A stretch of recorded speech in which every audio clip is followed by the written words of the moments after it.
বুক জ্বালা-পোড়া, টক ঢেকুর, পেটে অতিরিক্ত গ্যাস? আর চিন্তা নেই। মাত্র ২ মিনিটেই এই সমস্যার সমাধান সম্ভব। হ্যাঁ, ঠিকই শুনছেন। মাত্র ২ মিনিটেই এই সমস্যার সমাধান সম্ভব। কিভাবে? জানতে হলে আজকের ভিডিওটা না টেনে পুরোটা দেখুন।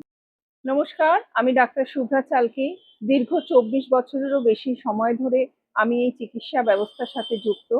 আজকে আমি আপনাদের সাথে শেয়ার করব, আপনাদের যদি গ্যাস, পেট ফাঁপা, গলা বুক জ্বালা হয় তাহলে তার ঘরোয়া সমাধান কি? এবং তার সাথে সাথে কিছু হোমিওপ্যাথি মেডিসিনের কথাও আমি বলবো। তাহলে চলুন দেখে নিই।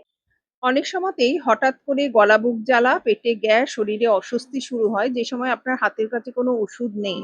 সে সময় আপনি কি করবেন? এরকম কয়েকটি উপায় আমি বলব যেটা করলে আপনি তাৎক্ষণিক আরাম পাবেন। প্রথমত ফ্রিজের ঠান্ডা দুধ।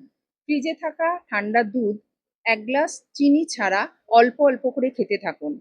তাহলে দুধে থাকা ক্যালসিয়াম আপনার পাকস্থলীতে উৎপন্ন অতিরিক্ত অ্যাসিডকে নিউট্রালাইজ করে দেবে এবং আপনার গলা, বুক জ্বালা, পেটের মধ্যে যে অস্বস্তি সেটা ম্যাজিকের মতো কমিয়ে দেবে। দ্বিতীয়ত জোয়ান ও বিট লবণ। ১ চামচের মতো জোয়ান এবং একটুখানি বিট লবণ ভালো করে চিবিয়ে খেয়ে নিন এবং তারপরে ঈষদুষ্ণ জল আস্তে, আস্তে করে খেয়ে নিন। সঙ্গে, সঙ্গে আপনার পেটে যে অস্বস্তি তৈরি হয়েছিল, গ্যাস, বুক জ্বালা যা ছিল সেগুলো কিন্তু কমে যাবে।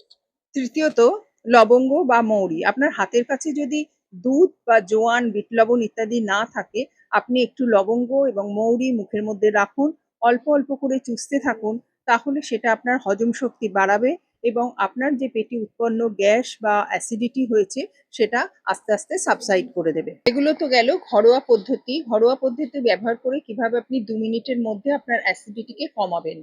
এছাড়াও কিছু হোমিওপ্যাথি ওষুধের কথা বলবো যেটা খেলে আপনি ভালো থাকবেন। এক হচ্ছে নাক্স ভূমিকা 30, ২ নম্বর হচ্ছে কার্বোভেজ 30, ৩ নম্বর হচ্ছে রবিনিয়া 30। তবে আপনার সিম্পটম সিমিলারিটি মিলিয়েই কিন্তু ওষুধ খাওয়া উচিত। আপনার ডাক্তারের সাথে বা কোনো অভিজ্ঞ ডাক্তারের সাথে আলোচনা করে ওষুধ খাবেন এবং একটা কন্টিনিউয়াস ট্রিটমেন্ট করলে আপনার এই যে অনেক দিনের পুরনো অ্যাসিডিটি, গ্যাস হচ্ছে এগুলোর থেকে কিন্তু আপনি চিরকালীন মুক্তি পাবেন। আজকের টিপসগুলো আপনার কেমন লাগলো অবশ্যই কমেন্টে জানাবেন। আর ভালো লাগলে চ্যানেলটি সাবস্ক্রাইব করে নিন এবং বন্ধু-বান্ধবের মধ্যে শেয়ার করুন যাতে তারাও এই ধরনের ছোট, ছোট টিপস, উপকারী, দরকারি টিপস পেয়ে যায়। ভালো থাকুন, সুস্থ থাকুন, হোমিওপ্যাথির সাথে থাকুন। নমস্কার, ধন্যবাদ।